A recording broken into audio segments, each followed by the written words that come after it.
Greetings and welcome back to the weekly news roundup. I hope that everybody has their hand sanitizer and their unicorn meat because we have a great show coming on today.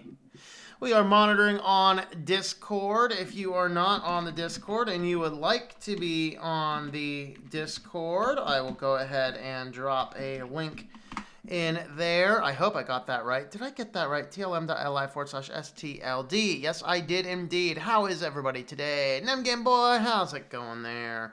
Greetings again. I was on today on the Writing Done Right channel, doing a little bit of typesetting and things, mostly introducing pricing and figuring out what I want to do with the new book coming up, and we'll have promo for that spot in a little bit.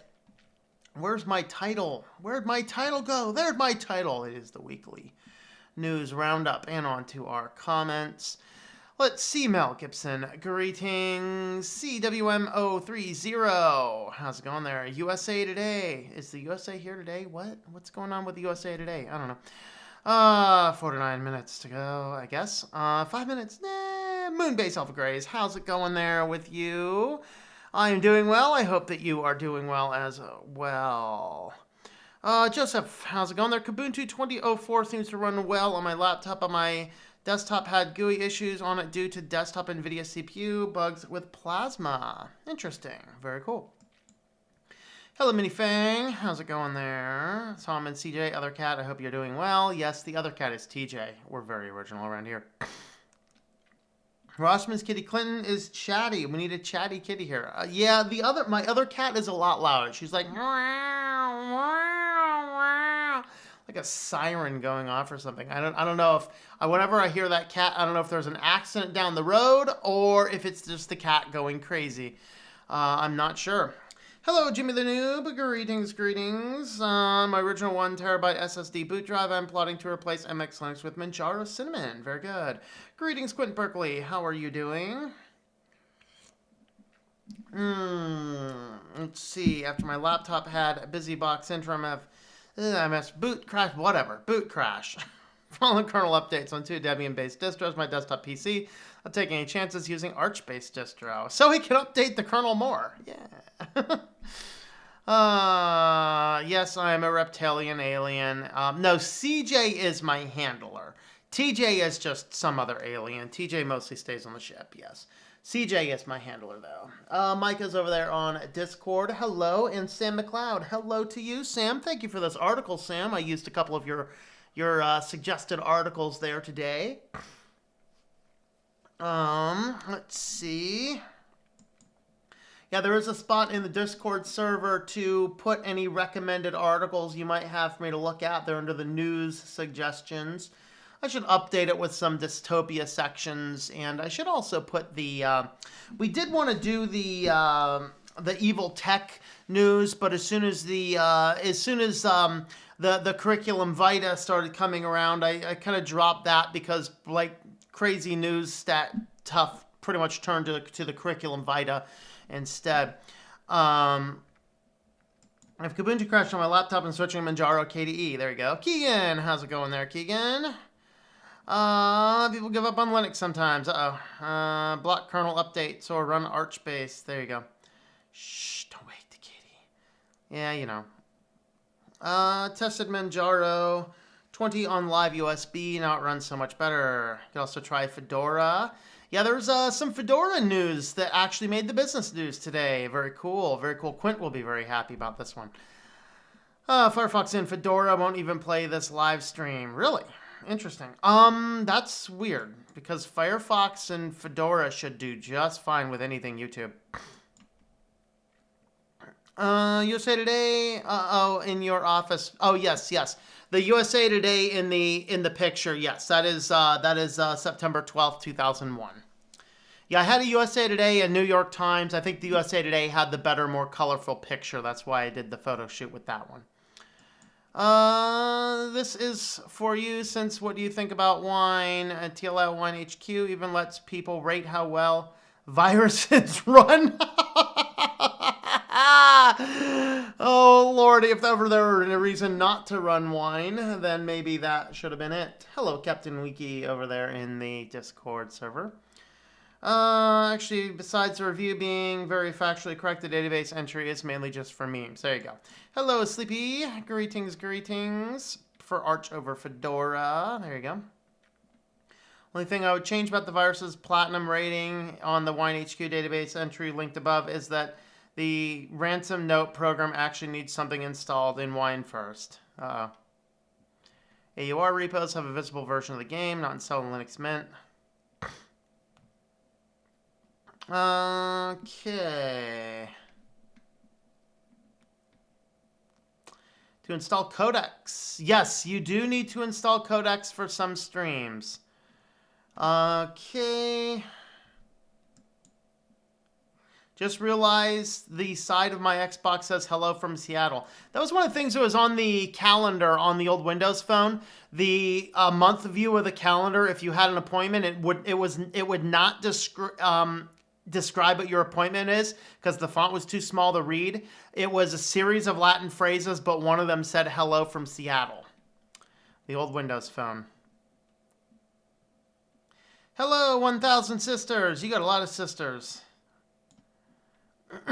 All right.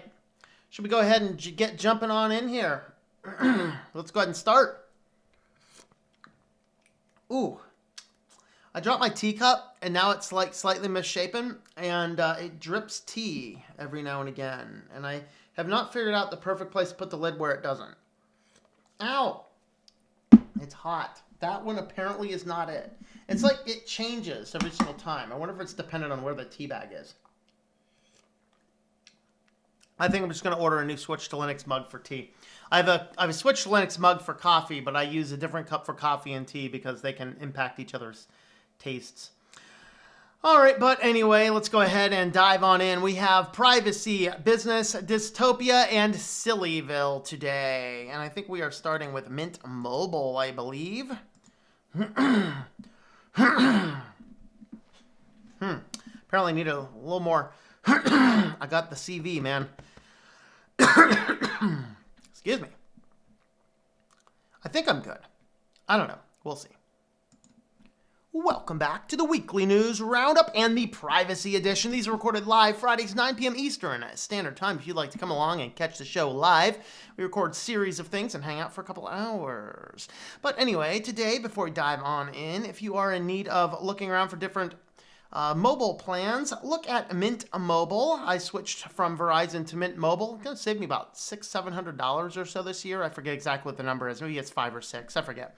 But anyway, for $15 a month, I get 3 gigabytes of data. That's all I need. Actually, I only need like 0.5. That's their lowest plan. You can spend up to like $45 a month to get like 20. Pretty good responses. They do use T-Mobile towers, so make sure that T-Mobile functions in your area. Head on over to Mint Mobile, use my link there, and that will help support the channel. So let's dive on into the news for the day. Would you like some free games on the Epic Game Stores? Well, that now requires two-factor authentication. Now, there's some positives, there's some negatives. I'm always telling people, always, do not ever use SMS for any type of two-factor authentication. It is horribly insecure. It is risking hacking into your systems. It's too easy to steal your phone number. You should never use a phone number for two-factor authentication. Now, you could use a authenticator app on your phone. That would be a fine thing if you're going to do that. I don't prefer that method either because I don't like to lock anything to my phone. My phone is completely disconnected from everything else in my life. And so alternate emails are what I'll use. Extra security questions is, in my opinion, the best. But now, if you want to pick up some of the free games from Epic Games, you will now have to enable two-factor authentication. Apparently, they were dangling this with an emote dance from Fortnite to turn this on. Are we a bunch of adolescent children right now? I need to have my emote dance for Fortnite. Meh. I mean, really? So anyway, that was back a while ago. But if you turned on two-factor authentication, you'd get that special Fortnite dance. Now, though, it will require you to turn it on even if you would like to do a free game. And their two-factor authentication supports TOOTP apps. LastPass, and Authy, and SMS. So Authy is what Ars Technica is recommending. SMS has a fun article as to why they do not recommend it, and I do not recommend it either. Do not use SMS on anything connected to phones. All right.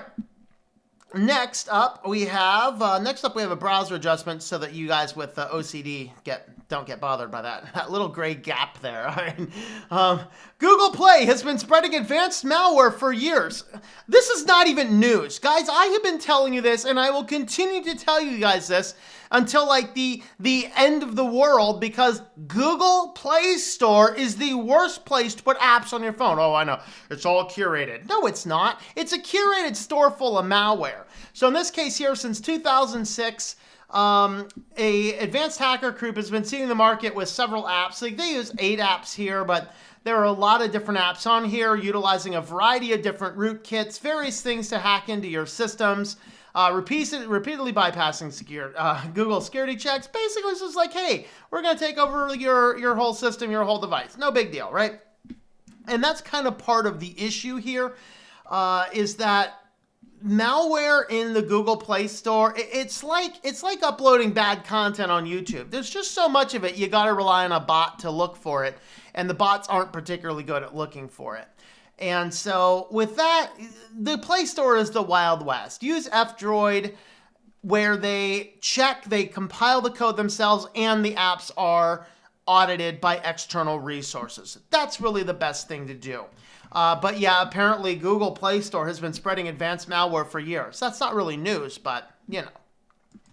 Speaking of installing things, there have been several malware clones in browser extensions. I again have been telling people about this for a long time. Kind of like I know what I'm talking about here at times, right?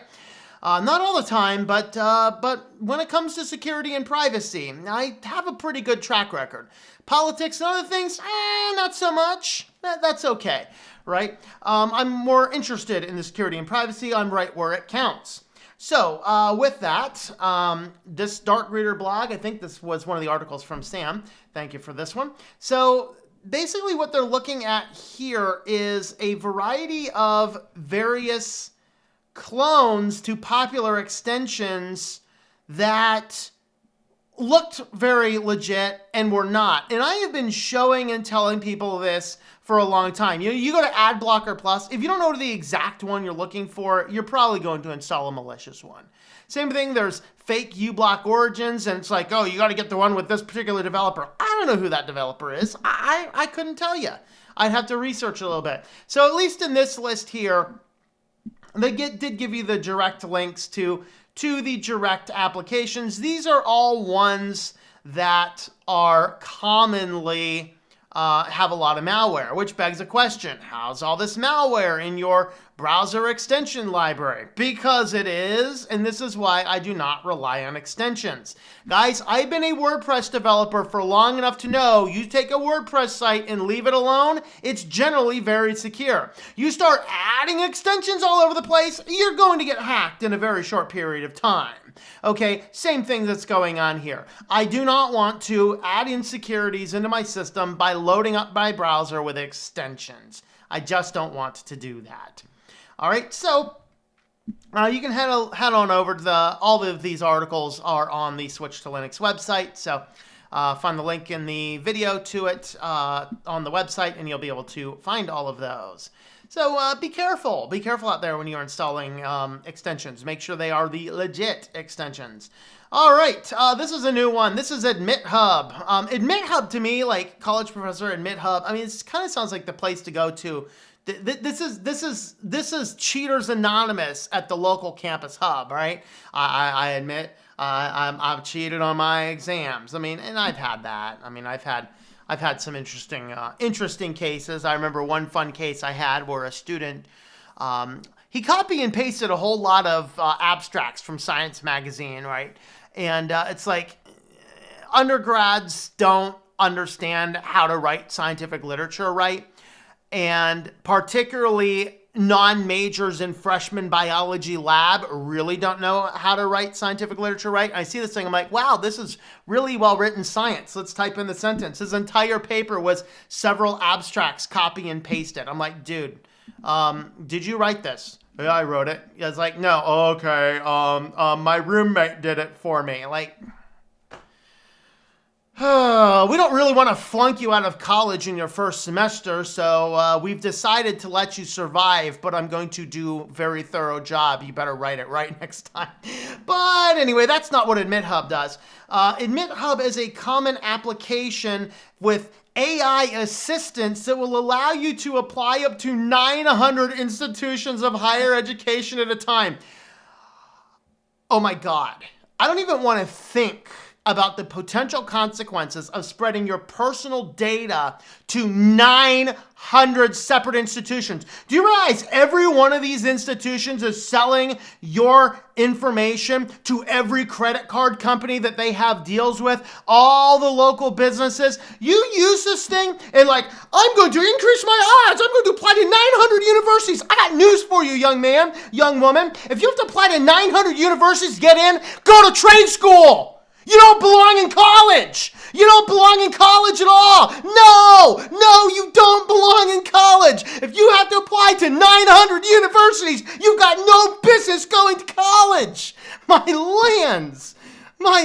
Pick your 3 universities, send out the information to those, and don't be giving every bit of your information to an AI device that's going to be spreading it out to 900 institutions that are the most data-hungry scum in the face of the planet. So, yeah, roughly 20,000 students have used the Common App to apply. Schools and the university will get real-time guidance and reminders through the enrollment process at AdmitHub, along with personalized coaching through the College Advising Corps. They'll receive 2 or 3 messages each week from the chatbot. Oh, God. The chatbot's coming. You're going to be like, I can't get the chatbot to go away. And that's what's going to happen. It's going to be crazy. Coverage will include guidance for applying to the FAFSA, the scholarships, choosing the college, and getting support during the curriculum vitae pandemic. If a student has specific needs, he or she can ask Ollie, whatever, for help via text and receive a response by text.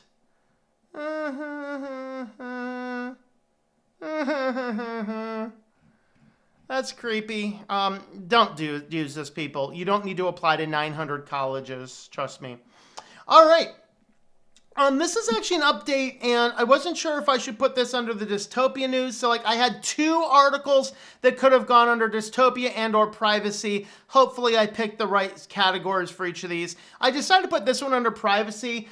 It was mostly a good news one where most Americans, now, it was interesting, the wording of this. Most Americans are not willing or able to use the contact tracing apps.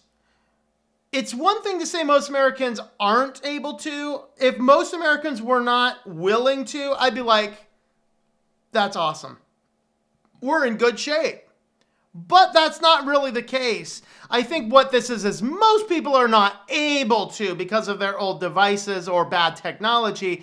I think a lot of them are like, oh, I need to upgrade my phone, get another $1,000 phone in payment so I can use the contact tracing app.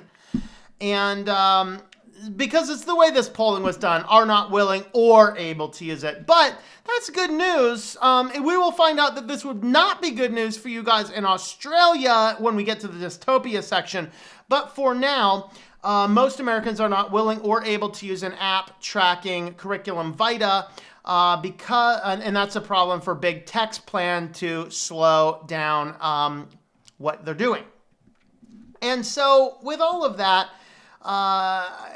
the good news is that at least some people are saying they don't really want to, but a lot of them, they just don't have the capabilities, because I still think that this is dangerous technology. I think this is standing way too close to way too slippery of a slope in the middle of a downpouring rainstorm. That's my opinion of it. There's better ways to handle this. And on to our feature story for today. Now, this is billed out as Quibi, and the reason Quibi is singled out here, in my opinion, is it's one of the fastest growing apps that has the most attention pointed to it right now. In the reality, this was like every company except there were 3 companies they singled out that did a good job. One of those was actually MailChimp, which totally surprised me because I'm dumping MailChimp in my authoring business stuff because MailChimp is the monkey has lost its mind. But Quibi was singled out here. In reality, what this is the third party confirmation services. When you're signing up for an application, there's APIs you can use that make it a lot easier to and rather than creating your own logic, you can go, hey, use our API instead, and it makes your verification process simpler. And hey, these web designers, they don't really know how to design webs anyway. Hey, I know, I'm one of them. We grab people's code and throw it in there and make it work. It's all good. It's all good. It's all good, right? And so it turns out, though, that most of those parties were taking all of the emails used in all of these registrations for hundreds and hundreds and hundreds and hundreds of services and just shipping them right on off to advertising and marketing firms. So that was good. So Quibi was singled out in here because it was, one of the faster growing tech areas right now. However, just prior to the original publication on the Medium post, which is here, Quibi's like, oh, wow, that's not good. And they pulled all this system down. So if you've created a Quibi account previously, then your email has been sold to a third-party marketer. If you go and create one from this time forward, probably will not be sold to a third-party marketer. So it depends on what that is. So it was sharing the email address via web links with companies including Google, Twitter, Snapchat, and Facebook, which would facilitate the tracking of users' online data and make it easier. Quibi said it addressed it immediately. Let's go over to the Medium post here because it was actually very telling. And it did show breaches found on Wish.com, JetBlue, Quibi, WashingtonPost.com, which we just looked at a Washington Post article, didn't we? NGPVan.com, and numerous other organizations. So organizations in the research have hundreds of millions of emails for real world, and only Wish.com, MailChimp, and the Washington Post took this report on their user email breaches seriously. So Wish.com, MailChimp, and Washington Post, and Quibi, which would have been on that list, except they responded like one day too late. And so Quibi also have fixed the issues immediately. Hundreds of other companies, all using the same system, basically are grabbing all the information, and you're done. That's it. So that's our privacy news for today. Let me know your favorite story in the comments down below. Give me some likes, give me some comments, some subscribes, whatever else, and we will see you next time. Alrighty.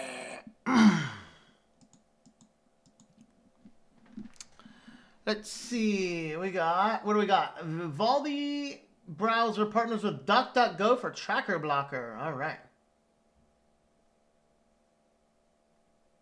MailChimp, MailChimp used to be a decent place if you were getting started with mailing list stuff, but they decided they want to be a constant contact clone and CRM everything up, and it's just like, it's excessively annoying. And then they took most of the free services, got rid of that. Now they require two-factor authentication even if you turn it off. It's just like a giant nightmare working with it. Like every little thing, constant pop-ups. Upsell this, buy Pro, buy Pro, buy Pro. I don't want Pro.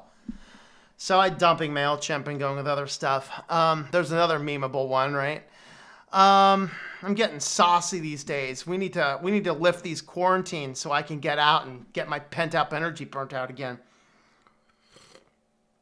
AMD graphics cards tend to work better on Linux. It's not perfect, however. Yeah. Okay. Worse unconfigured wine still has access. IRC on Z. It will invade file system too. Yes. All right. Linux Mint is miles better than MX Linux. Oh, I agree. Yeah. Windows Phone still Nokia Lumia 640. Nice. Very cool. Yeah, I like the Windows Phone. It just wasn't all that wasn't all that stable. That was really the problem with it. Lack stability. How long will the live stream be? Usually an hour or two. Hour and a half is the average. I wonder how destroying Linux by running ransomware and wine and super user will make Linux react compared to normal. That'd be a good thing to do. Yeah. Hey, give it a try. Why not? Hey, Linux is easy. We can just wipe the hard drive and rebuild it. Just spin up a distro. Give her a try. Jose Luis, how's it going there? No issues with Manjaro 20 though. Very good. Claims my 40th free game on Epic Games without any intention of spending money there. Epic Games, thank you for buying this game. Matthew M., how's it going there? Hello, St. Ralph. Greetings to you. Who uses Epic Games in 2020? I don't know. Not me.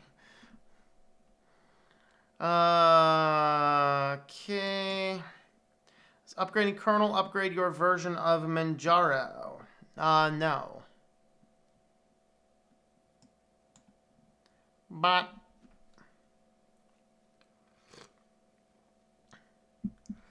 developer of Signal Messages says F-Droid is insecure.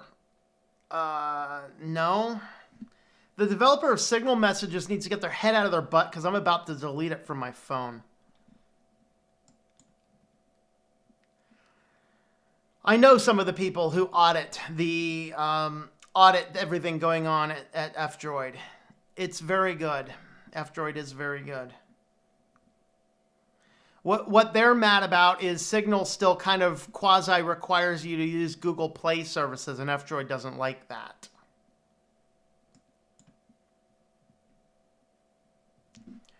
All right. Rise up with the DuckDuckGo collab tracking. Yep, there you go. Yeah, if you're on the if you are on the Discord server, Farron OS Dev has posted the link. You can read that over there on the live chat section. Thank you for that, Farron. Admit Hub sounds like the lockdown-friendly version of the church confession areas.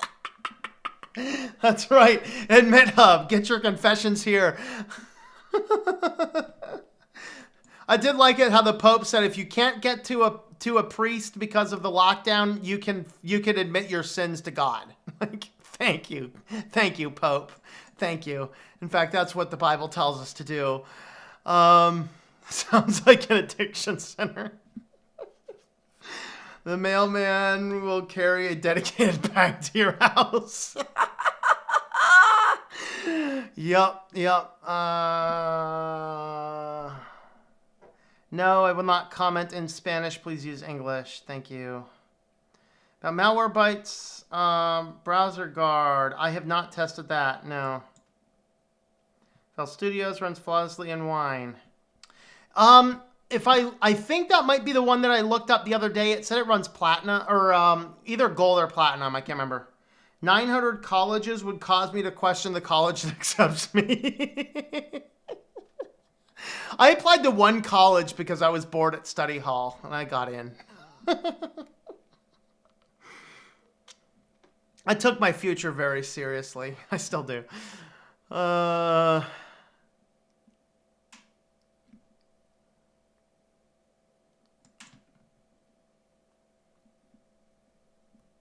Switch to BlackBerry Curve until this thing blows over. No apps work on the thing except texting. There you go. So he asks, what keeps keeping me from dropping Windows? FL Studio may be the key. There you go. What are you using it for? What is it used for? Hello, Anna Rita. Greetings. Yeah, if it's like Audacity is absolutely amazing in Linux. Audacity works just fine. If it's an Audacity clone. One of PinePhone, but I'm all over the point of smartphones. I'm at a point where I don't even do emails on mine anymore. There you go. Finish reading your ebook, aka Lockdown. It was a shocking ending, but not shocking the same. Awesome. Well, I'm glad you enjoyed it. So she was referring to Lockdown. It is a free ebook I have. I'll have a promo for it later on in the show. But you can head on over to worldwarepress.com and grab a copy of Lockdown. Let me go ahead and drop that link right there. So you can head on down. There's information on Synaptergy, but there's Lockdown is a free ebook.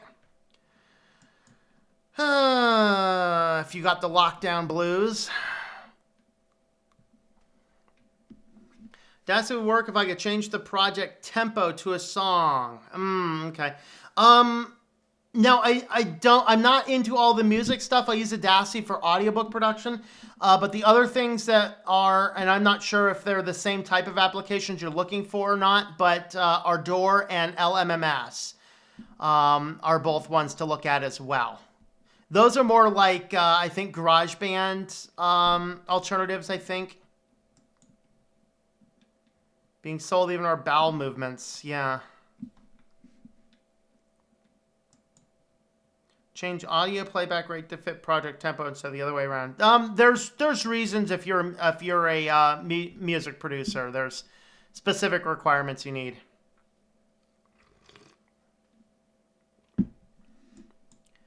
Surprise elsewhere, spy thing. Do you think 2FA gets abused a lot for targeting? Absolutely. I think that's the biggest concern. People, it's like the easiest to do is the SMS, so just give them your phone number. Why not? And I think that two-factor authentication gets abused for targeting ads more than it's for account security.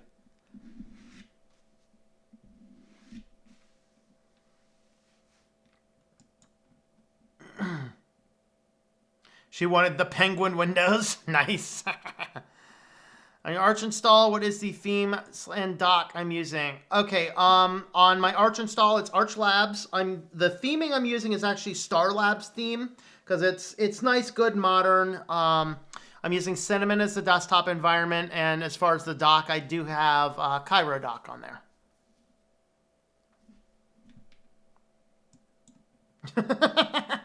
We have a finger alert. That's right. Gets me is the 3,000 odd cookies that wind up on my machine after using web browsers. Yeah.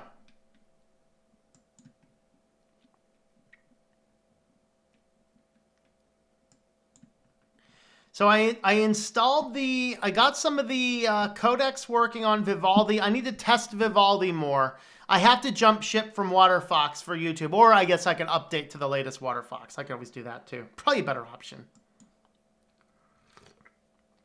Ubuntu's kernel, I think, is 5.5. Somebody using Ubuntu want to tell us for sure? I think it's 5.5.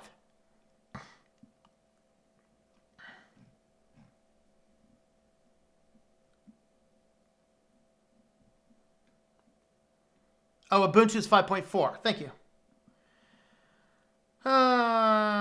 Okay, FL runs perfect in Linux using Wine, but it's difficult to use third-party plugins. All right. LMMS uses less CPU in Linux, apparently. Yeah, a friend of mine uses LMMS on Linux Mint and absolutely loves it.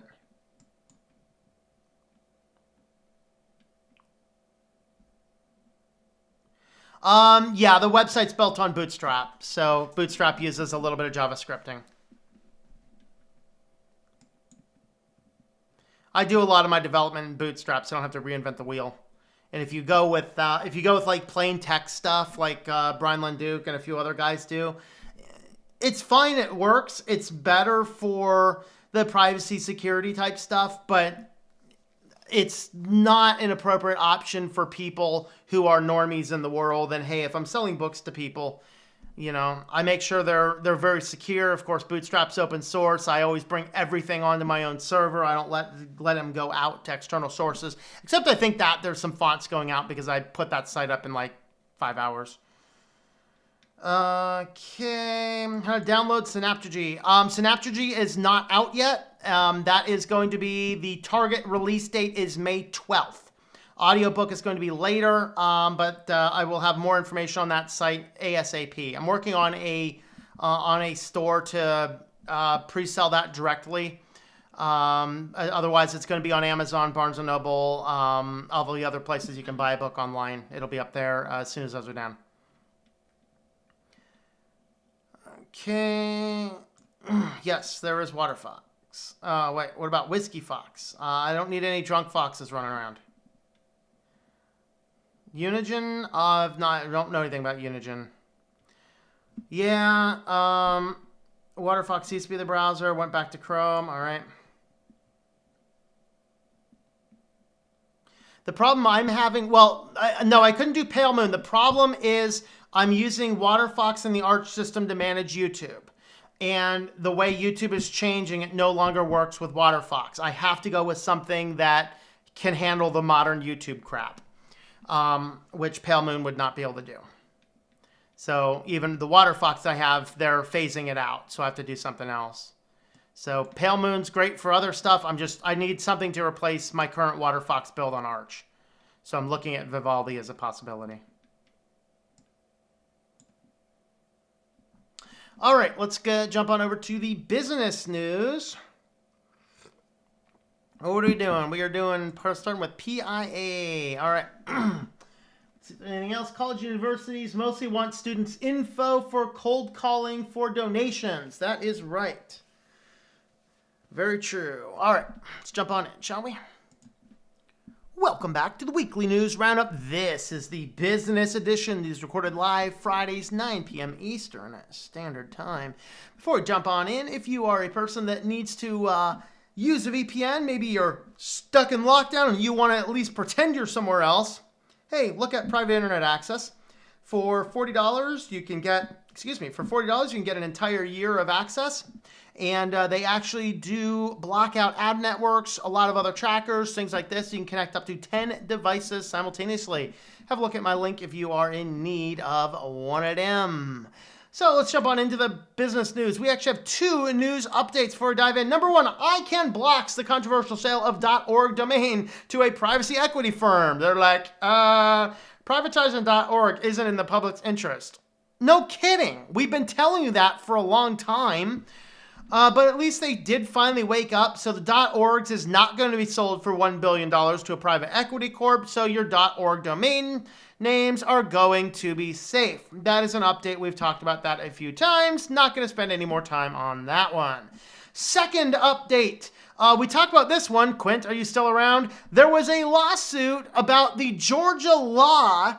The official copy of the Georgia law, which contained annotations, was locked behind a paywall, and you had to buy a subscription service to gain access to the official copy of the Georgia law online. You could still buy the books, which you can do in most places. The question is, could you get the law for free on the internet? And since Georgia, the company that Georgia outsourced the law to with the annotations, which was the final legal version, then the Supreme Court, is it? No, it's the, where was it? Yeah, Supreme Court rules that no, Georgia cannot put the law behind the paywall. So you guys in Georgia, good luck for you. You can still access the law without paying for it, and LexisNexis got a Supreme Court whack in the face. Boom! Can't do that. So that was, I completely expected that to happen because anything the government does is public domain. Of course, if you want to buy a copy, obviously that costs money because you're actually buying a material books, but making it available for free. If the basically ruling in the United States, if it's on the internet, it's got to be free. Period. All right, on to the new news and on to the great and awesome, amazing news. This actually comes last year, IBM bought Red Hat. Of course, Fedora is the testing arm for Red Hat. Makes sense that Lenovo, an IBM brand computer under the IBM label, now is going to have an OEM Linux laptop pre-purchasable. So you will now be able to get Lenovo laptops with Fedora pre-installed. Amazing win for Linux. And Lenovo's are good computers. We're talking ThinkPads. We're talking, other Lenovo computers are really good computers. And now you can actually get them with an OEM Fedora installed out of the box. Totally awesome news. Linux is busting its way into the real world, and that is totally, totally awesome. Do I care it's Fedora? No, I think Fedora is just fine. Not the most user-friendly out of the box, but hey, you know what? At least it's a Linux distribution that actually works very well. So that's cool. I wonder if they're going to give us an option to enable those, buying with the computer, bundle with the computer, an ability to buy it with the codecs installed. That would be an awesome thing to add to that, because that's the one thing that Fedora is a little bit harder on, is not telling you out of the box that you do need to install those. However, the Fedora philosophy doesn't necessarily do that, and so, hey, whatever that happens to be. All right. Now, PetNet shuts down its service. So we talked about there was a service disruption of PetNet. Would you stop? It's time to update my ad services again. And this one too. Stop. All right. So we actually talked about the service disruption. Well, apparently they've been having a lot of issues around the Curriculum Vitae situation. And they just decided they're going to shut down entirely. So all you people that bought your smart pet feeders and all this kind of stuff, yeah, sorry, they're done. Another paperweight, add them to the pile of useless smart tech that we've been telling you around here not to buy. So if you got smart tech, sorry. Hey, Alexa, order unicorn meat. Confirm. All right, you guys relying on smart tech, you got some unicorn meat now. All right, so they did shut down their services. Of course, it doesn't connect to Google Home or any of those types of things. There's basically one other company that you can work with, but apparently they're not particularly good either. So several people are complaining about receiving an email about their financial struggles. I'm sympathetic to them. However, I'm concerned about the prospect of paying a subscription to something that is not currently operable. What insurance would customers have that connectivity will be? Whatever. Just got the email from PetNet and it's shady AF. Response is BS and using the virus as an excuse for their ineptitude. A subscription model. Really? Why not from the start then? Yeah. So, asking from PetNet, ask subscription. So I think what happened is the company itself is shutting down. They're moving over to a third party to manage everything. It's the only way your PetNet system will still function. And I guess that's where the subscription is coming from. Guys, okay, let's go ahead and get some professional thoughts. Kitty. Hey, Kitty, do you need a smart feeder? No, you don't need a smart feeder? Okay. Kitty confirms you don't need a smart feeder. You get yourself one of those old things, you fill it with food, and you leave it there for the cat. Cats actually auto-feed themselves, okay? Just an FYI. Kitty confirmed it. All right? So, whatever, people. Whatever. I mean, I don't know. Don't. Subscription services, IoT, cat feeders, my lands. Hey, at least you're not like, go Fluffy, go! Go Fluffy, go! With the cat automated smart cat litter box. Texting you when the cat's doing his business. Great. The cat's like, dude, don't show me again.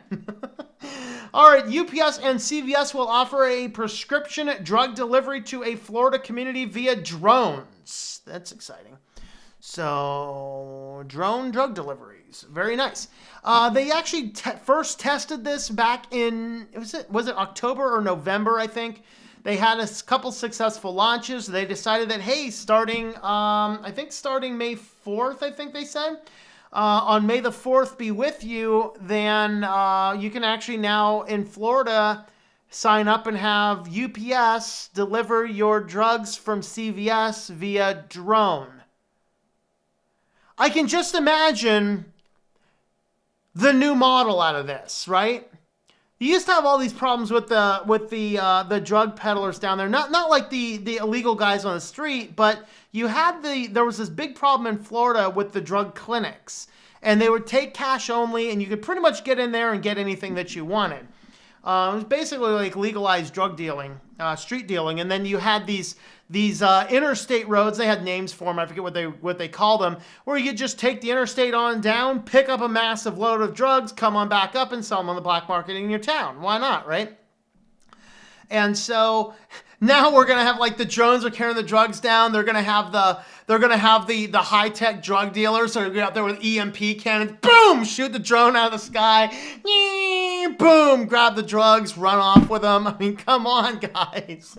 That's what's gonna happen. So, you know, that's interesting. Are you a customer of this? Let me know. Are you a customer of that? I'm curious to know. Inquiring minds want to know. Amazon is cracking down on internal communications after a surge in worker activism. They are very sad about their curriculum vitas at Amazon, and there's a lot of organization that was going along on internal company mail servers. So they pretty much prevented the low-level employees from being able to use the mail servers. So now in order to use the mail service for anything, you actually need to get permission from your supervisor because, yeah, Amazon does not really want everybody communicating all over the place. And on to our last story, the Equifax breach. And yes, if you're new to this channel, we don't call it Equifax. It has lost our respect. It is now Equifax. So the Equifax data breach had occurred.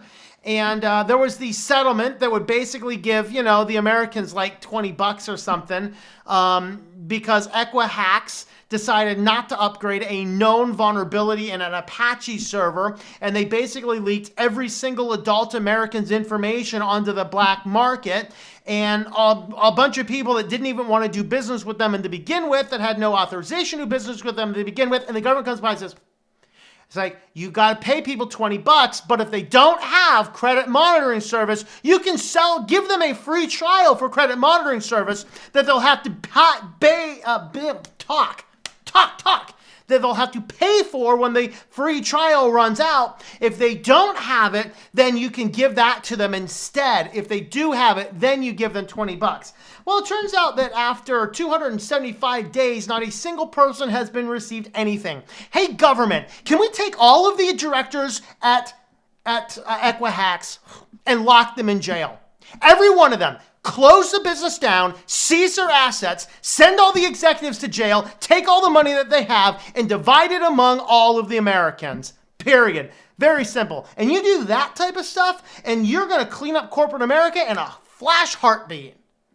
Because this is absolutely asinine that I don't want to do business with them. I don't want to borrow money. I don't use these credit cards. I don't want them to be doing credit checks. I don't want them scooping up my data. I don't want them selling it. I want nothing to do with the company.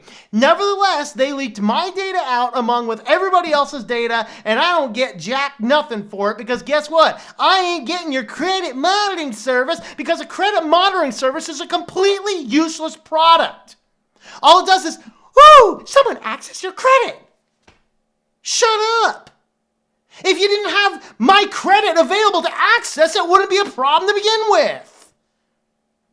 So government, you got to close this company down and the other ones like it. Let's go back to the old idea where we'd sit down with a banker and do manual underwriting, and the banker will look at your information and say, yeah, we see you've had a job for a while.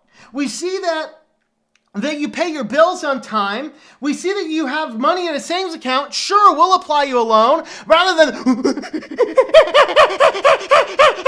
number 685. Yes. No. My lands. Close these companies down. We don't need them. Yeah, I'm frustrated with this Equifax company. Let me know your thoughts on all these stories in the comments down below. Oh boy.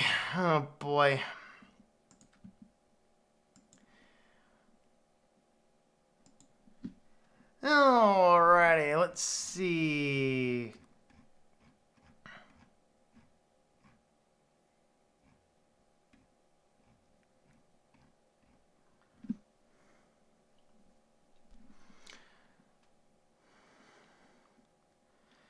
Think about Solaris and Oracle.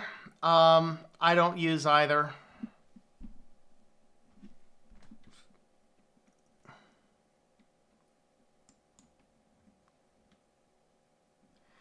Mel Gibson. Again, it has nothing to do with wanting old Firefox. It has to do with YouTube no longer supports it. That's why I can't use it. New Waterfox I can probably use. All right. Okay, let's see. Private internet access. Did you know there is a speedrun category for losing sponsorships? Interesting.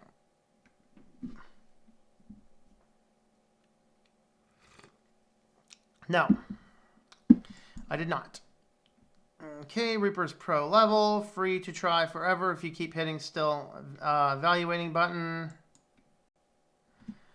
Okay, interesting kernel 5.5, but official support for my old Logitech G15.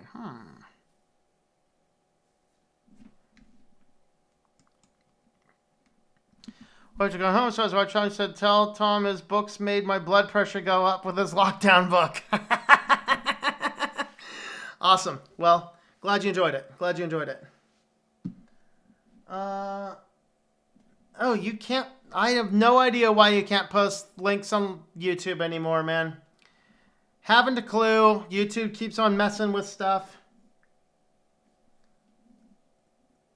Yes, no problem, Sam. Sam provided the Equihacks article. I did not see that until he posted it in Discord, so thank you for that. Okay, we're stable, not a single. Oh, did I misspell breach? I might have.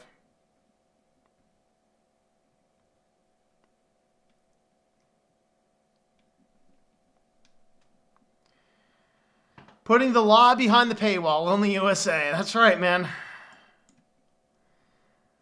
Use a guitar with it, full blown. Okay, Lenovo now has laptops with Linux pre-installed. Awesome. Yes, very good. Problems with installing Fedora. Oh, should be pretty easy to install. We need to pay for the distro or not, so $100 less. There you go.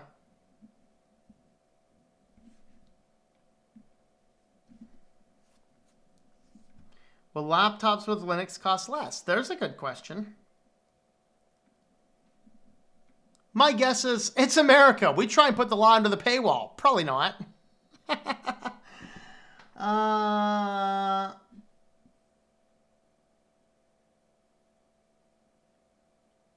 Okay, so there's a GitHub art issue where Signal developer says F-Droid is insecure. Okay. I'll have a look at that.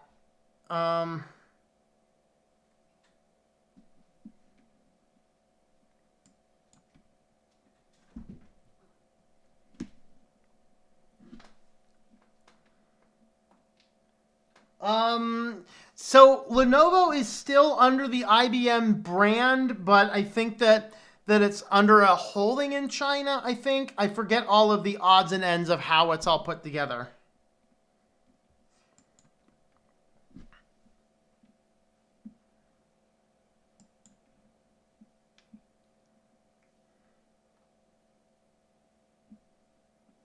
Did a caveman name Ubuntu? Ubuntu. I don't know. Smart lawn feeder robot. Kitty confirmed. That's right. Kitty has a slow human to feed him. Yeah, that's right. 6 views and we need almost need slow chat. Yeah, active chatters. Yep. So to create Home Smart Hub is Home Assistant or Open Hab on Raspberry Pi. Right, Kitty? How you doing? He's like, yep, I'm doing good. There you go. Have a cat pad.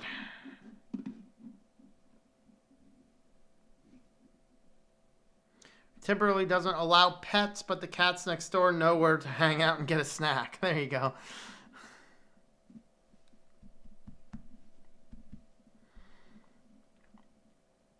Not even boot to 4.19 after updating 5.4.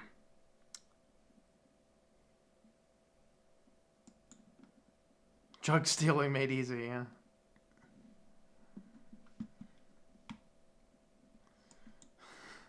Stealing me an Oxycontin drone.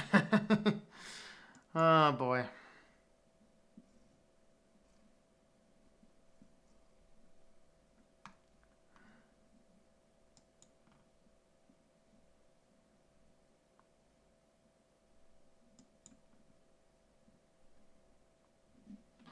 Stream just started all over again and then returned to normal. Interesting.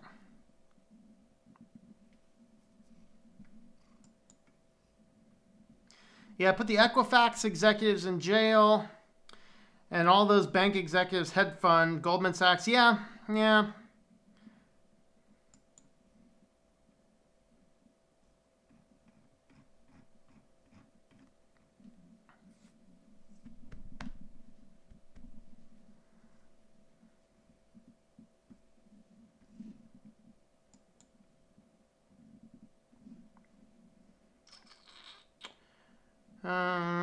Okay, gotta get your monkey on. That's right.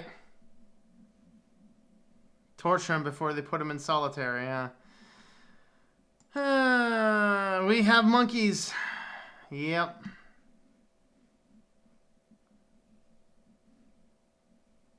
Huge political contributors. Yeah, I agree.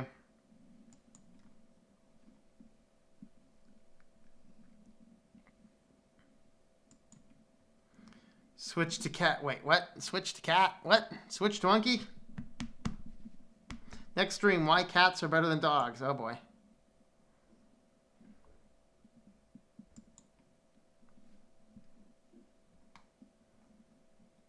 Yeah, yes. IBM's ThinkPad is basically became Lenovo. There's a few little odds and ends. I don't remember all of the details, but yes, they are closely associated. Australia, we have the Curriculum Vita app for phones that tracks your location. Government saying that it won't invade your privacy. Yeah, I completely believe your government. All right, let's jump on to the next news one. Let me see if there's anything interesting on this article on GitHub real quick. I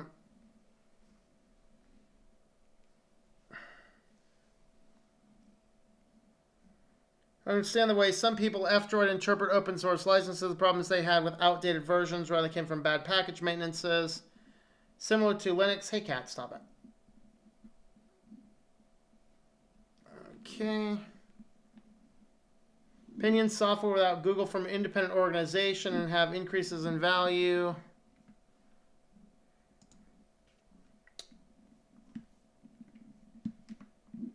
The cat is actually typing. I'm reading and the cat is actually typing right now.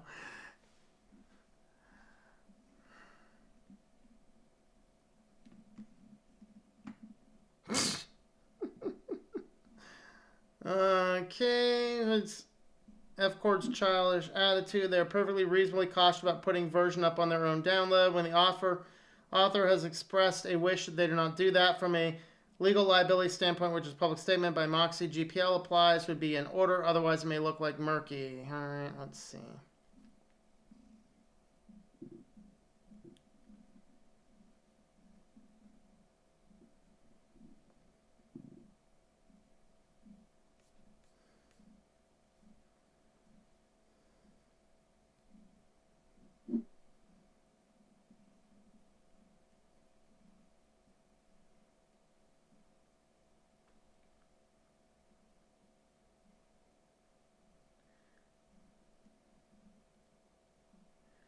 Okay, so what his argument is, now this is 2013. We don't distribute our apps on F-Droid because we feel it's insecure and because it doesn't provide the features we need to develop stable and secure software. The features they need is Google Play services, which Signal works without it, but running only with warnings. Built-in crash reporting solution. So we need the following. Okay, we're willing to distribute outside of the Play Store, but we need the following. A built-in crash reporting solution with a web interface that allows us to visualize crashes. In other words, Signal wants to be able to have your device automatically send information to them. Not good for a privacy app. Built-in statistics gathering solution with web interface that allows us to visualize aggregate number on device type Android version. In other words, they want tracking built in. A built-in auto-update solution. In other words, if you do not let us auto-update our app, we don't want it on your store. A build system allows us to easily turn these features on and off for play and non-play builds.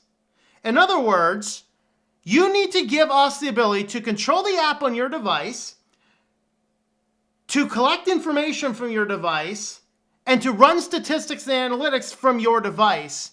That's what they want. I'm sorry, I'm going to take F-Droid's position on that. Completely taking F-Droid's position on that. Because F-Droid's saying, no, we don't want any of that. So, no, F-Droid, I would say, is more secure because they're not bowing down to what they need. Very interesting. But thank you for that link, though. And if I missed something by reading it too quickly, let me know. All right.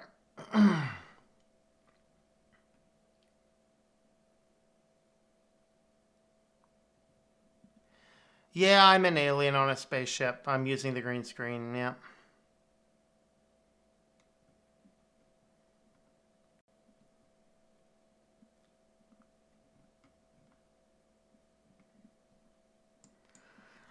All right, let's head on over to, we will go ahead and head on over to our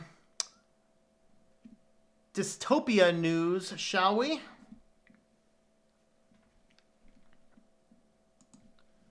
Welcome back to the weekly news roundup. This is the Dystopian edition. These are recorded live Fridays, 9 p.m. Eastern Standard Time if you would like to join in the live show. Before we dive on in, I do have a new book coming out, and we are targeting May 12th, and this is going to be my first science fiction novel asking about modern dystopia and technology. So you can head on over to tlm.li/s. If you want to get updates, go ahead and sign up on the newsletter. If you don't want to sign up on the newsletter, just check back to the site frequently, and the book will be out. Like I said, we're shooting for a May 12th release. Audiobook is going to be more delayed than that, but the print book and the ebook should be available by there. Of course, you can head on over to worldwarepress.com, and this is my arm for my science fiction stuff. You can get information on Synaptology, or you can go ahead and download the free book, Lockdown. This is actually, I kind of opened this up. You're allowed to download this. You're allowed to distribute it. You're allowed to put it anywhere else up. There's permission and information inside of the book.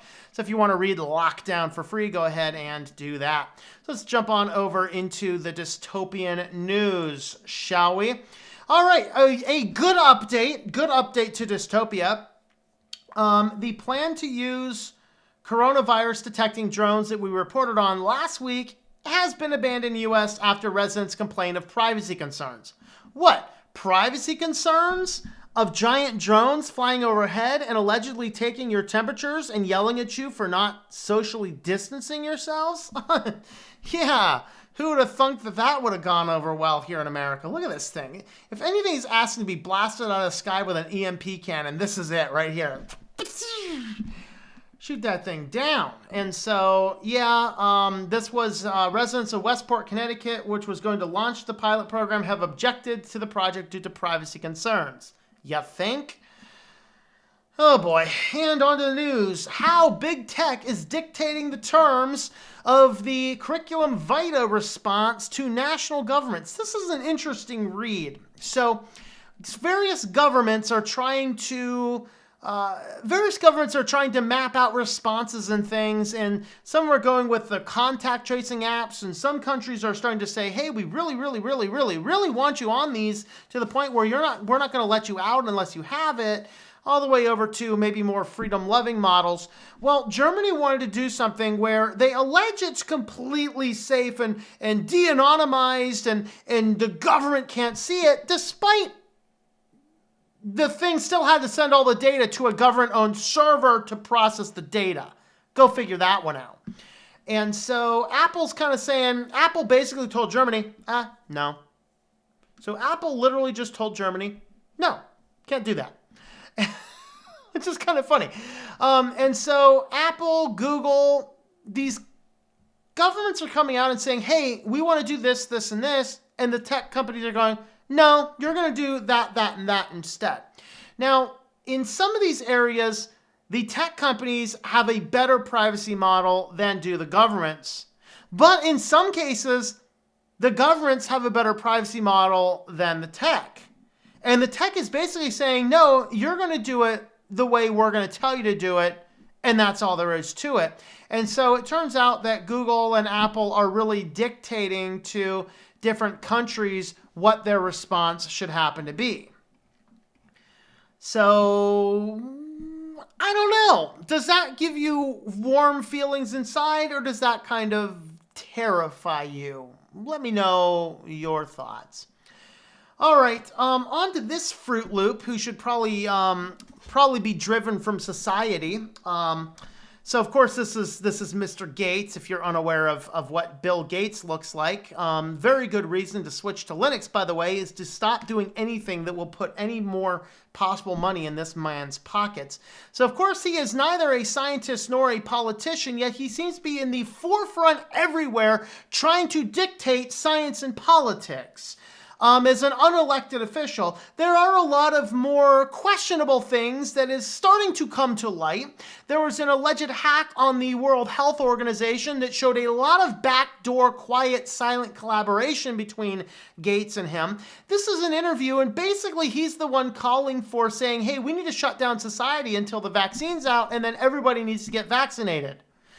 Also, one of the founding members of the ID 2020 that wants to give everybody their own internal ID tracking system and all sorts of other really crazy stuff. And really what this is going into is he's really talking about, we need the vaccines and all this. It's an interview. I thought some parts of this were very interesting because if I go down and have a look at, I got to find the spot where it is. And there's 27 instances. So again, what Bill is wanting to do is he's really wanting to push your vaccines really bad. And he actually makes some completely false statements. So this is it down here. I think this is it. Okay, so let me ask a dumb question. This is Ezra is interviewing him. Let me ask a dumb question about vaccines. I see a fair amount of confidence that there will be a vaccine in, say, 18 months. And yet we have not got an HIV/AIDS vaccine, but there are a lot of curriculum vitas and that we've wanted vaccines against forever. How is it likely that in 2 years, 3 billion people have been vaccinated this efficiently? So how likely is it going to be? Oh, very likely. Very likely, Mr. Gates says. Why? Now, listen to this. The question is, how likely is it people are going to get vaccinated? Oh, he says very likely. Why is it so likely? Listen to this response. This is a non-response. Remember, write this down if you have to. How is it possible people are going to be vaccinated in this short period of time? The target is not as difficult as HIV. That is, the spike protein isn't changing its shape like with HIV and SARS. We actually did get a vaccine. The disease was gone, and so we never did a phase 3 trial. We even have an antiviral for Ebola. So I don't think the curriculum vitae will prove to be an impossible target, but I can't guarantee it. Even now, we're starting to see animal data, so by the end of the summer, it'll be pretty clear, and I think at least some of the top 10 constructs will be looking very promising. He didn't even answer his question. Now, let me tell you something, people. I have more degrees on this stuff than Bill Gates. All right? So let's clarify, and let's fix some of his errors here. Number one, the AIDS virus doesn't constantly change. The HIV virus doesn't constantly change. The problem is the receptor matches the receptor on the body. That's why we can't vaccinate for it, because the vaccination would cause an immediate autoimmune response. It would kill you. All right? But he says down here, for SARS, we actually did get a vaccine. This is fake news. This is false. We had a candidate vaccine that went to animal trials and a phase 1 clinical in China. But by the time that happened, SARS was eradicated. Well, not really eradicated. It was isolated and it was no longer an issue. Here's the problem. SARS is caused by the SARS-CoV-1 virus. COVID-19 is caused by the SARS-CoV-2 virus. These two viruses have this flip issue, okay? The SARS-CoV-1 is highly lethal, but not particularly virulent. In other words, it's a lot harder to get, but if you get it, it has a lot more complications. CoV-2 is much more virulent, but infinitely less dangerous, meaning a lot more people are going to get it, but the percentage of people who get it with complications is dramatically decreased. Very few people who get SARS-CoV-2 are going to be symptomatic and problematic, okay? And so with this, what's going on here is that we got a phase 1 trial vaccine on SARS-CoV-1. Now, because the two viruses have about a 99% or so, they have a 99% or so homology, it's possible that what we had in a phase 1 vaccine trial with SARS-CoV-1 could potentially work in a SARS-CoV-2. I have not looked at that data, so I can't comment on that. But what happened is SARS-CoV-1 was eradicated from population by isolation because it's a lot harder to get. In other words, we could quarantine against SARS-CoV-1. We cannot quarantine against SARS-CoV-2. Big difference. All right, but most people who get SARS-CoV-2 will not actually have complications. So no, we did not get a virus or a vaccine that eradicated SARS. Bill Gates seems to imply that's the case. No. But his whole plan is he wants to vaccinate everybody, period. We got to have a vaccine because everyone's dropping dead in the streets, which isn't actually true. And so with this, there's some shady stuff going on, and there does seem to be some backdoor dealings and policies that are kind of problematic, that we need to address this. We need to look at this from a purely scientific point of view. And the purely scientific point of view seems to suggest the virus isn't nearly as dangerous as some fearmongers are trying to say it is. Unless you're over 65 and have comorbidities, in which case, yes, you are at a very high risk. If you're over 65 and you get this virus, you will have serious complications. If you are under 65 and you're generally healthy, you will have comparatively less complications. Possibly some, but comparatively less.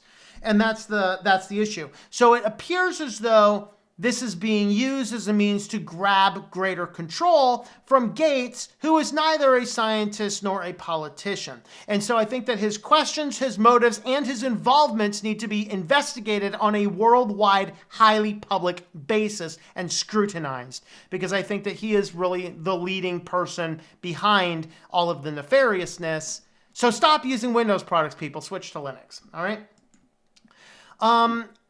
You guys over there in Australia, coronavirus, Australians download, man, I'm doing it. The curriculum vitae, Australians download COVID-safe contact tracing app. So the idea here is that they want I think it's over 60% of the population. Let's see. Government said for maximum effectiveness, some 40% of the population need to download. So when 40% of the population is downloading and using this virus, then they're going to lift restrictions. They don't want to lift restrictions until most of the population, like 40% of the population, which is just under most of the population, is actually holding it. Very interesting that, hey, we're just going to keep you guys under house arrest until most of you use the app. Tyranny much? Are you now Mao's mentee? I mean, I don't know. What do you guys think of that? You guys in Australia, let me know what you think. All right, on to our last story. This is the other crazy article that could have been under privacy. I put it under here, and the reason I put it under Dystopia News is because our Dystopia News our current situations with curriculum vitas are pushing us all to do online education and online exams. And so a new exam company jumped up. And this new exam company jumped up. And of course, people have to take exams. And so you need a proctor to make sure you're doing it. So this company came up, and now they're doing it's basically a gig economy. And the gig economy is somebody sitting there on a Zoom call watching you while you take an exam. So I love the way this article started. This stranger on the Zoom call appeared to be sitting in a tent. He wore a black headset and a blue lanyard around his neck. Behind him was white plastic peppered with pictures of a padlock. "Hi," the stranger intoned. "My name is Sheriff, and I will be your proctor today. Please confirm your name is Jackson, and you're here to take your 11:30 exam." "Correct," said Jackson Hayes from his cinder block dorm room at the University of Arizona. You'd think that they could find somebody in the city to proctor an exam, right? So basically, for this online course, the school said, hey, you have to sign up for Examity, and you literally have to upload photos of your ID. You have to take copies of your government ID and upload them to the internet for random strangers. Are we kidding people? I'm sorry. The first time one of these colleges told me, you need to use Examity and upload your photo ID to some gig economy site, I'm like, screw you. These people are going to take my ID and copy it. You're literally giving people's photo IDs to potential criminals. And so he says he signed up for the online class in Russian cinema history, had no idea it meant being surveilled over a video chat by someone on the other side of the world. He learned about it via an item on the class syllabus released shortly before the semester began that read Examity Directions. Syllabus instructed Hayes and his classmates to sign up for Examity, an online test proctoring service. To create his account, Hayes was required to upload a picture of his photo ID to Examity's website and provide his full name, email, and phone number. Pretty banal stuff? Benign stuff? I don't know. Banal? Is that a word? But it got weirder. At the end, he typed his name again. Examity would store a biometric template of his keystrokes. Feels so jury-rigged together, he said. The website looked like it was built in 2008. Do we need to go have a look at this Examity website? Month later, Hayes was preparing to take his first practice exam with an Examity proctor watching him over Zoom. Hayes didn't want to download Zoom. He's heard about the laundry list of security concerns, but was required to take his midterm.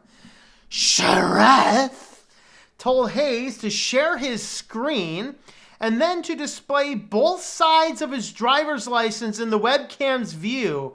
I need to see your desk and workspace, the proctor said. Please rotate your webcam 360 degrees so I can see the area around you. Please take a step back and show me the entire desk. I think there might have been instructions to turn around and twerk too, but, you know, I think that YouTuber's already, never mind. Then he had to answer some security questions. Chrome thought one of the fields was for a credit card and autofill. Don't store your credit card data on Chrome, people. Why the bleep did that show up, he asked. First and last name without a space, said Seraph, unperturbed. I love the language in this article. It's so good. Hayes quickly unselected the box, but his card's last 4 digits and expiration date had already displayed. Finally, Hayes was instructed to grant the proctor remote access to his computer. Please open your system preferences and click on the lock icon. Proctor said monotonically. Oh, I gotta do that monotonically. Please open your system preferences and click on the lock icon. Please enter your computer password. Perfect. The proctor entered a password using Hayes' computer, and the test, taken online through Examity's porthole, began. Sheriff watched Hayes work through his webcam the entire time. It's like, holy bleepity bleeps, Batman, this is not good, Hayes said. The pandemic has increased our reliance on video chat, but remote proctoring was on the rise before the first instance of the curriculum vitae had circulated. The University of Arizona is one of over 500 schools that use or have used Examity in some form. It's not the only webcam proctoring service out there. Other schools use similar live programs like ProctorU. Sounds like an adult doctor, doesn't it? ProctorU's here to get you. An automated service like ProctorTrack or plagiarism detection algorithms on Turnitin.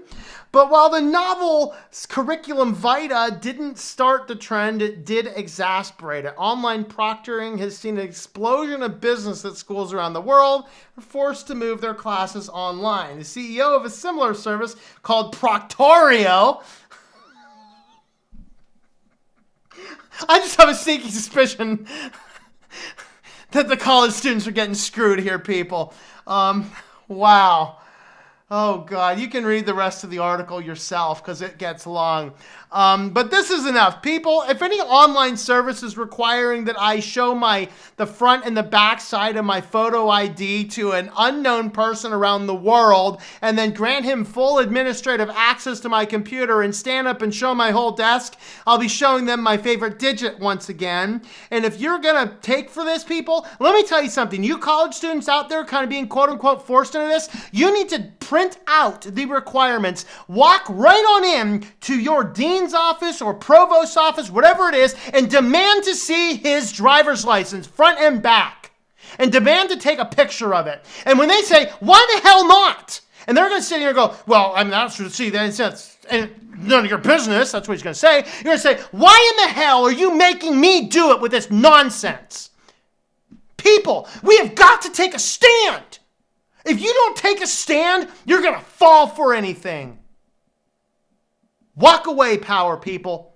You tell the proctor no. If your teacher wants a proctor, let me tell you what I'm going to do. I'm going to go down to my local church and you can have my pastor sign off that he proctored my exam because I'm not giving my photo ID to some other person.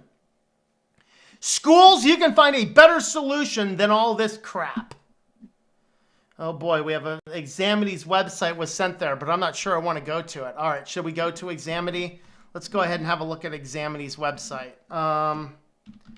Examity.com. Let's see if this has my 2009 stamp of approval. Oh no, this isn't 2009. This is modern. Oh, ID verification. This will be good. Let's see. Automated. With automated ID verification, proprietary technology coupled with other factors. I'd like to know about those other factors. Validates the identity of test takers. One of the most effective, cost-effective ways to authenticate our automated solution provides flexible, secure, and efficient approach to ID verification. Oh boy, live authentication. Our team will confirm a test taker's identity, review exam rules, and inspect the test environment. Oh boy. Yeah, that's kind of frightening. Let me know your thoughts on all this craziness in the comments down below. I am genuinely interested in what you have to say about it because I got a favorite digit to show and I'm not going to do it again. Wowzers, people. Wowzers. Wowzers.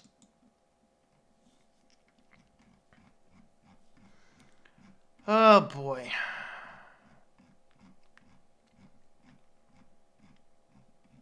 Got one more section. Hopefully I get through all of these comments here. I might skip down to the bottom.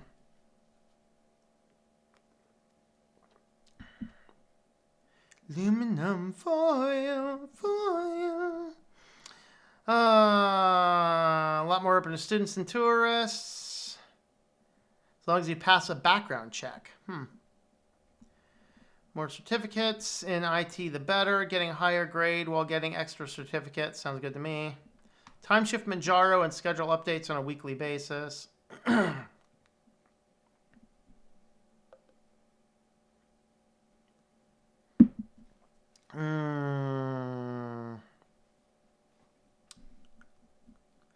Have my FCC General's license since February. CalSign. KO4ANF. Now I'm done with school for the summer. I'm going to study for the extra. There you go.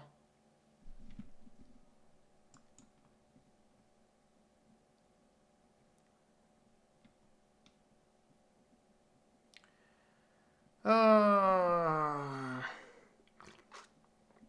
is Intel Management Engine, so it is kind of creepy stuff on the on a Intel processor. Hello, Spin Viking. Greetings to you. You get your CCP flu vaccine and be good little drones, kiddies. That's right. I'm so thankful when a rich person tells me how I should live my life. Yeah. Billy G looks so evil.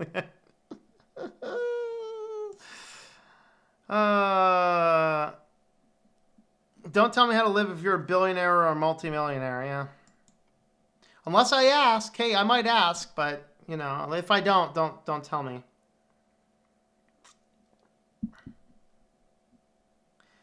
Gates and his friends need to be the only ones in quarantine. Yeah. Or here's a thought.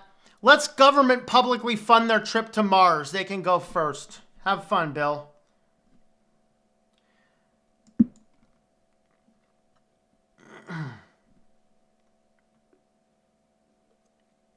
We want to be outside watering a tree with those drones. Yep.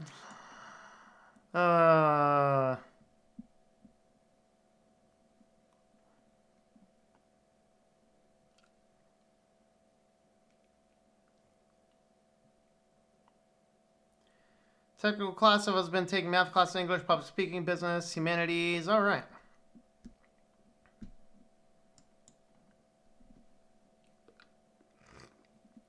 Saddle Ridge, greetings.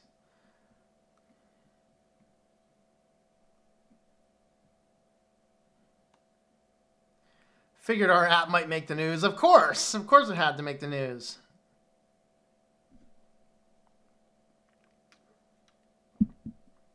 They've stopped short of making it compulsory. I don't have it installed yet. Just wait for the other 40%, you know.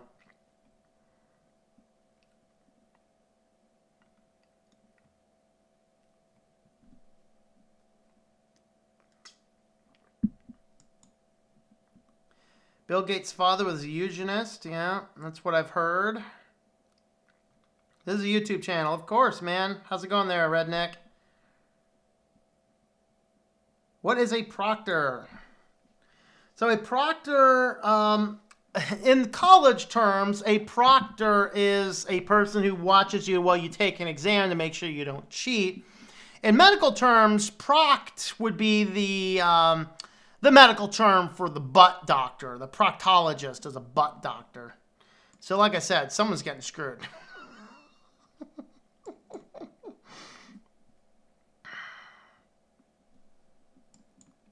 They are asking for identity theft. Yeah. You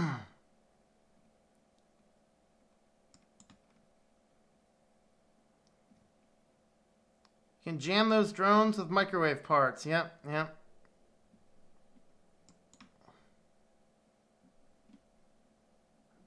The article sounds like one of my science fiction books. Yeah, it does. Biometric template of keystrokes. What could possibly go wrong? Hint, I type differently based on the day and the moment of the day. Yeah. Yeah, in the early morning, I certainly will log in differently than if I have to reboot the computer at the end of the day, you know?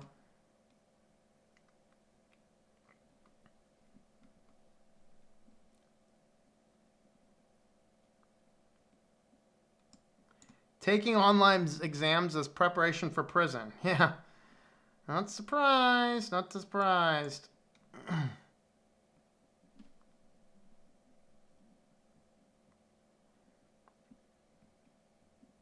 Video popping up on YouTube with Aerith swearing in FFVII remake becoming... Wait. Am I missing what that is? Is that Firefox 7? I mean...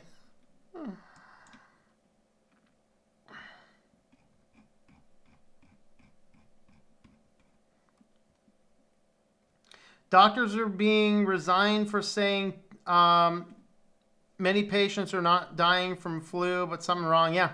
Yeah. Italian wanted me to re-enlist, then mentioned Google G Suite for personal communications and said no for me. Yeah, no. Get better services and I'll think about it.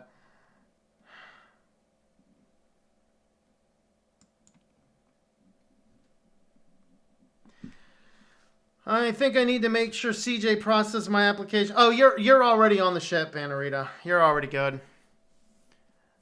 No double catter yet. Exami's website looks like a free WordPress theme. It didn't look too bad to me, but it looks like it's built in Bootstrap.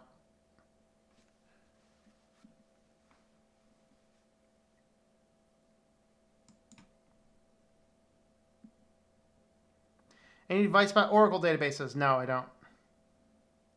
Show your favorite digit for those online exams.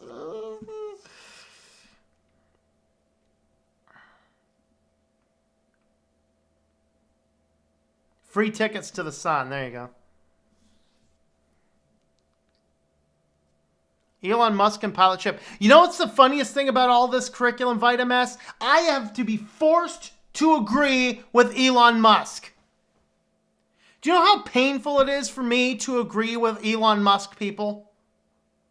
I wanted to have this perpetual disagreement with Elon Musk forever. And now the curriculum vitae is forcing me to agree with Elon Musk because he's telling people, guys, we got to get back to work. He's tweeting the stuff that the mainstream media is trying to hide. I have to agree with Musk. It's so painful for me to say that. See you later, Donald. If you're still here, yep, I got one more section, guys. Don't leave yet. We got Sillyville. So leave my Facebook account a while ago. Don't regret it. Yep. Bill Gates, who funds the WHO, and oh, does he fund Netflix too? Huh.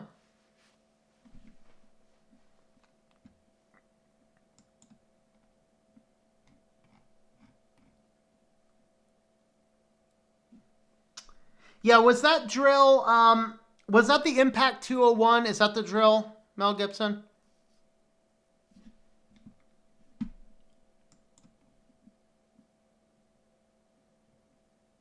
Small arms specialist, let's see. Oh, Final Fantasy VII. So that's why I didn't know anything about it. I thought Final Fantasy VII was such a bad game when I bought it, I actually took it out of the computer and snapped it in half. To me, I'd rather play E.T. on the Atari. CDE, not KDE, on Linux Mint. I don't know if it's available. CDE was the original predecessor that KDE was built out of. I don't even know if it's available anymore, but I don't know. I've never looked into it.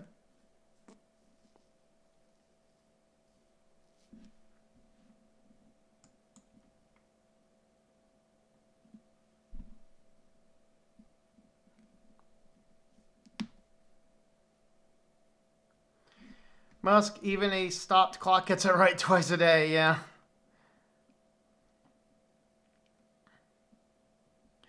Later, Nim boys.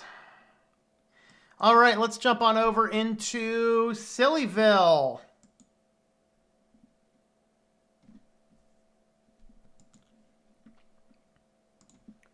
Welcome back to the Weekly News Roundup, and we are off to Sillyville for the rest of the show. So, if you want to help support the channel, have a look at switchedtolinux.com/affiliates. I have my whole variety of affiliates that I have listed on over here, so you can jump on over here if you're looking for some services that will also help out the show. We actually have, right, my articles got out of place again. My articles got out of place. All right, so first, Reddit goes down in history as having the fastest time to release a feature. I didn't get a chance to look at this feature or how it functions. But basically they had this chat room feature that they launched out without asking anybody what they think. And the internet speaks its mind, of course, on Reddit. And Reddit's about one of the most toxic places on the internet. They spoke their mind apparently very loud, and Reddit rescinded the thing and pulled the whole thing off in a grand total manner of less than a day. So, TechSpot's brief summary, Reddit's attempt to strike when the iron is hot backfired in this instance. Rather than fully vet the chat room feature with a beta test among a large subset of communities with an opt-in clause, the platform rushed the feature to the market and ticked off a lot of users. I wonder if this is why the other day it said that my board was not found or something. And I actually thought it was my Christian site. And I actually thought, Did Reddit actually censor and delete my Christian Reddit post? I know they completely actively suppress it. Literally, I started that one before the Switch to Linux one. Switch to Linux one has a lot of people following it. There's a grand total of 3 on the Reddit board for my Christian stuff. Interesting. In fact, it's so low I can't even form an official board. It's got to follow the user first. So took roughly 24 hours for Reddit to rethink the latest move, ultimately roll back the new chat room feature. It debuted earlier this week. Maybe it debunked it earlier this week. In a statement, they confirmed that it is indeed disabled the start chatting feature in order to reassess its rollout and evolve the product to meet the needs. I didn't get a chance to look at the thing to see how bad it was. How bad was it? Did you guys get a chance to see it? Play with it? Spokesman added the issues and concerns voiced by users and moderators. So apparently there were some issues with maybe security or privacy. Hey, it rolled up, showed up, and took off just about as quick. So that's kind of exciting. This was an interesting article. Pittsburgh custom agent seals 1,600 counterfeit Roku remotes worth $80,000.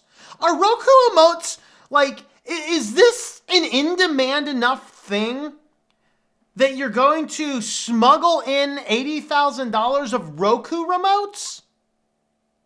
I mean, what am I missing? Are these things full of gold? Is it part of a bigger operation? Do people really go out of their way to buy extra Roku remotes? I don't know. Would you guys please let me know why this happened? Or is this really a thing? Or I'm just completely and legitimately confuzzlicated on this one, quite honestly. And wow, we got to slow this one down because this is our last article of the day. A British cinema chain plans to deliver film snacks via Uber Eats. This is an interesting one. Now, you go to the movie theater, and I don't know how it is over in the UK. This is in the UK. So you guys from the UK, if any of you are still awake, let me know. Is the cinema snacks as expensive over there they are here? Well, you go into the cinema, like the movie's not bad. You know, $8 a matinee, maybe 10, 12 if it's not, I don't know, whatever. You get in, it's like, I don't have a problem paying for the theater if it's a good movie, whatever. You know, but man, I just don't usually buy the snacks or anything. You go in, just your little tub of popcorn's like $80 or something. It's, you know, it's like legit like $5 to $10. You like get a soda that costs a grand total of like 15 cents in syrup, and they're going to charge you like, I think they charge you like $5 for that. You know, if you want to get like a little box of candy that I can buy at Walmart for 99 cents, you're looking at like $4 or $5. I mean, it's like super expensive prices. So movie theaters, of course, get shut down worldwide. People are like, yeah, not really going out to the movies. People are like, well, you know, we really can't ship the movies out to different places, but you know what we can do? People are staying home and watching movies. Let's ship them our cinema snacks. Now, you'd think that you can probably get cinema snacks significantly cheaper other places, other ways. I mean, I have popcorn. I have 2 popcorn nights a week. You know, I make popcorn. It's really good. I cover it in butter and salt and other nasty stuff. And I eat my popcorn and watch some of my favorite shows.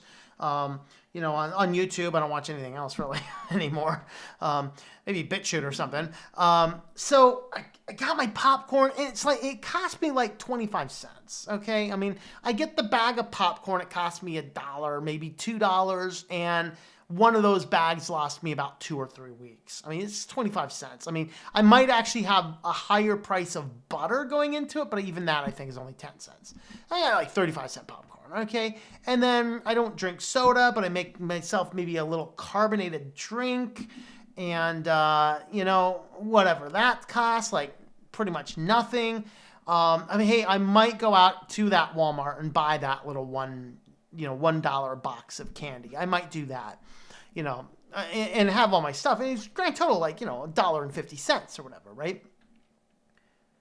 So you want to get your excessively overpriced cinema food delivered to you. Now, if you use the coupon, it only costs you the $3.50 delivery fee. They say it's reportedly worth 35 pounds. Now, they don't tell you that 35 pounds is one hot dog and one box of popcorn, which is excessively priced. No, they didn't. I made that up. So it's a kit. It includes a cushion that doubles as a cup holder. A cushion that doubles as a cup holder. Delivered to your own house. Okay. And a please turn off your mobile phone door sign. What's going on, Alexa? What's going on?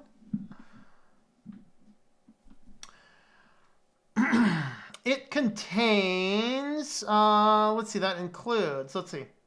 Okay, it contains sweet popcorn, a gourmet hot dog, and a selection of other movie snacks like salt and pepper nut mix. Definitely not $35 worth of food. On this Saturday, it's just $3.50 delivery fee with the code HOMECINEMA. You'll also get a voucher for 50% off a film streamed from the In Cinemas Now section of Curzon's home cinema streaming platform. Deal is available exclusively in London when you place your order through Uber Eats. I have to give them absolutely an A+ perfect score on their creativity. But my lands, is this something that people are actually wanting shipped to them in the middle of a curriculum vitae issue? I don't know. What do you guys think? Let me know in the comments down below what you think of that. Subscribe to the channel if you've not already. Give us some likes or dislikes if you please. Whatever you want. And we'll see you next week with more news. Alrighty. Let's see. Okay.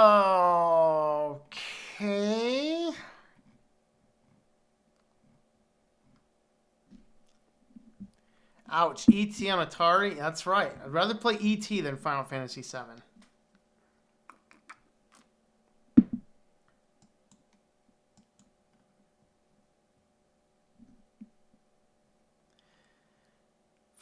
FF7, I cried. Uh-oh.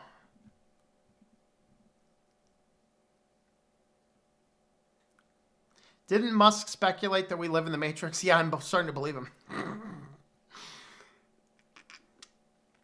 Still haven't explained what CDE is. I think it's like core desktop environment. It's the desktop. It's the original open source desktop that inspired KDE. It wasn't purely open source. That was the problem. It had a separate license. You had to buy the license for it. KDE was created to be an open source version of CDE.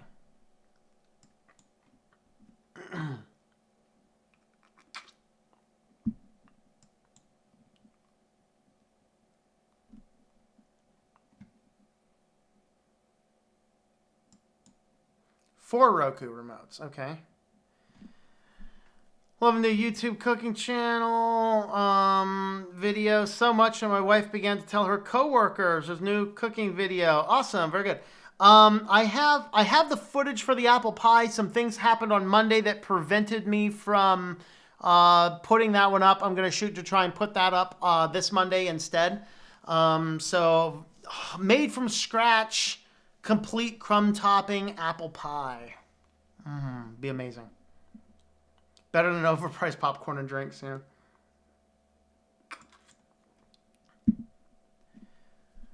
Takes you more than 30 seconds for post plus boot. Get with time, buy an SSD. Yeah, you know.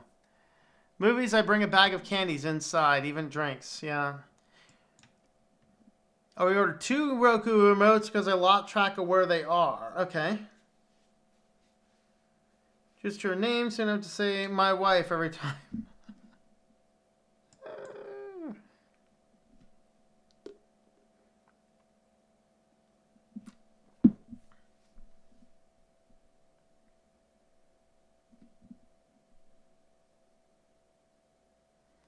Need 3 common settings in KDE to offer full customization. All right, let's see.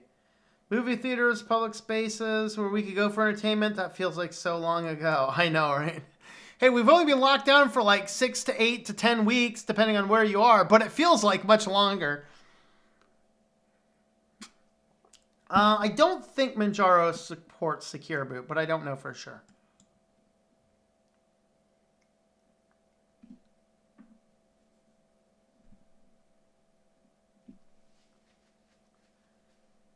UK just has tea in theaters. Tea. I think I got what's this one? This is a vanilla chai. Popcorn machine making homemade popcorn taste so much better. Yep. I used to have a popcorn machine, but as I was minimizing my life, I was like, I don't need a popcorn machine because you can pop popcorn just as efficiently in a big pot with a lid.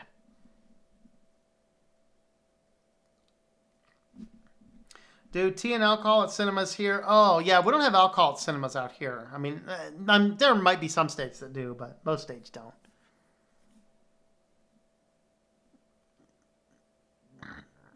Okay.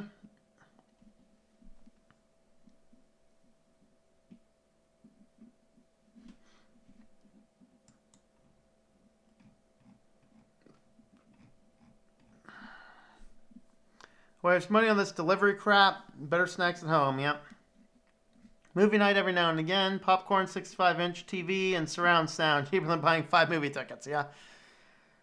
UK is also home of the Reptilian Royals, the head of the cabal.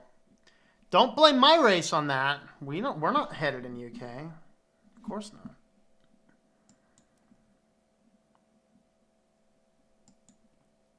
Quote, Hooters, all you zombies, all you people in high places, it's going to fall on you. Yep. Camel Pack of Mountain Dew is my favorite theater for poor people. There you go. CJ has a better chair than Tom. Yeah, he does. He's stealing my chair. Over there, stealing my chair. Hey, you. Buy my own popcorn kernels and pop those up. Only cost me $5. I bought the popcorn machine for $10. Secondhand store. Yeah. You don't even need a popcorn machine though. Just throw some coconut oil in the bottom of the pan and throw in your kernels. And the key though to having good movie theater popcorn, put salt in there before it pops because it'll granulize the salt and put the salt all over the popcorn. Much better. And then I salt it again. You want to come up, kitty cat? You want to come up? We're almost done. You can almost get fed up here. Almost get your kitty food up here. 38.50 British pounds. That's 48.53 in American dollars. Holy crap. Like for a hot dog and popcorn and some nuts? They're nuts, Alexa. They're nuts. That's about what it would cost here, though, too. So,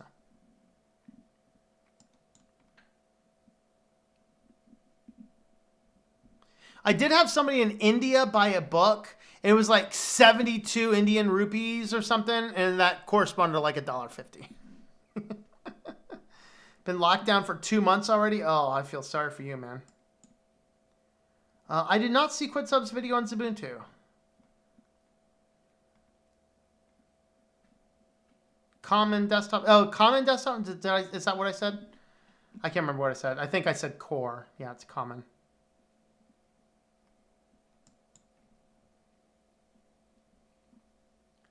I mean, if you get value from the popcorn machine, you can keep it, you know. I just made the decision that, hey, I didn't really need the popcorn machine. It was big. It was bulky. Oh, you're finally coming up, huh, buddy? Finally coming up?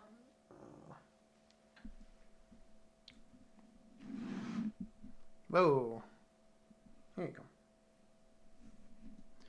go. Rate us at toss when you're done. All right, we will raid you at toss. Hey, we're just about done, in fact. Let's go ahead and feed the beast. All right, kitty, come here. We're going to feed the beast. Then we'll go raid toss, because I've been on for almost 2 hours now.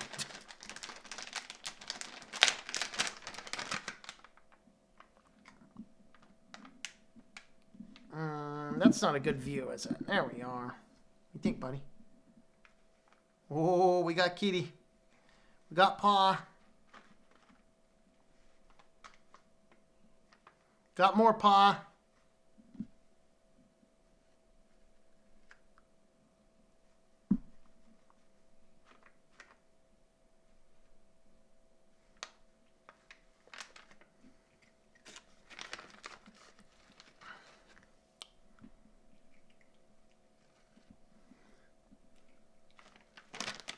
Are they finger licking good? They are. They're finger licking good. Yes. Are you going to hang out a little while, or are you like, I got my treats, I'm out of here? Good thing about a popcorn machine is you never have to clean it. I've had to clean mine, that's for sure.